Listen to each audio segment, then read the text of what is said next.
வணக்கம். பெண் பாதுகாப்பு அப்படின்னு நம்ம டிஎம்கே கட்சி ரொம்ப அதிகமாக பேசிட்டு இருக்காங்க. ஒரு 2.5 வயசு குழந்தை கிருஷ்ணகிரி மாவட்டத்தில் உயிரிழந்திருக்கு. ஃபிக்ஸ் வந்திருக்குன்னு சொல்லிட்டு அந்த குழந்தைய ஹாஸ்பிட்டல் கூப்பிட்டு போயிருக்காங்க. அந்த இடத்துல வந்து பார்த்தீங்கன்னா குழந்தையோட உடம்புல நிறைய காயங்கள் இருக்கு. என்னடா அப்படி இப்படின்னு கேட்கும்போது இந்த டிஎம்கே கட்சியை சேர்ந்த யூத் விங் லீடர் ஒருத்தன் வந்து பார்த்தீங்கன்னா இந்த 2.5 வயசு குழந்தைகிட்ட என்னத்தை பார்த்தான்னு தெரியல, அந்த குழந்தைய போட்டு ரேப் பண்ணி கொண்டிருக்கான்.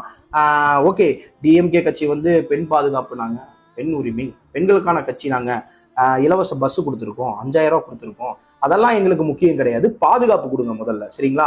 பெண்களுக்கு பாதுகாப்பு கொடுக்குறீங்களோ இல்லையோ, பெண் குழந்தைகளுக்கு பாதுகாப்பு கொடுங்க. 2.5 வயசு குழந்தை, அந்த குழந்தைகிட்ட இப்படி என்ன தப்பாத்தான்னு தெரியல. அவன் போய் யூத் விங் லீடருங்கிறாங்க. அவனை பார்க்கும்போதே வந்து ஏதோ வந்து பார்க்கும்போதே அவனெல்லாம் தெரியுது, அவன் ஒரு அக்யூஸ்டா தான் இருப்பாங்கிறது பார்க்கும்போதே தெரியுது.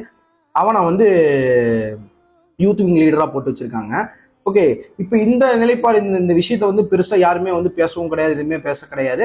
ஆனா வந்து பர்டிகுலரா விஜய் ஏதாவது தப்பு பண்ணிட்டாரா, விஜய்க்கு வந்து விஜய்க்கா டிவாஸா, ஓகே அப்படின்னு வந்து டிஎம்கே கட்சியில இருந்து அறிக்கையை கொடுப்பாங்க, ஏடிஎம்கே கட்சியில இருந்து அறிக்கை கொடுப்பாங்க. ஆனா இந்த மாதிரி விஷயத்தெல்லாம் பர்டிகுலரா எடுத்து பேச மாட்டாங்க. ஏன்னா அவங்க தப்பு தெரிஞ்சிரும்ல, அவங்க கட்சியில இப்படிலாம் ஒரு சில சில்லறைகள்லாம் இருக்கானுங்கன்னு வெளியே தெரியக்கூடாது அப்படிங்கறக்காக இவனுங்க வந்து மறைக்கத்தான் செய்வானுங்க.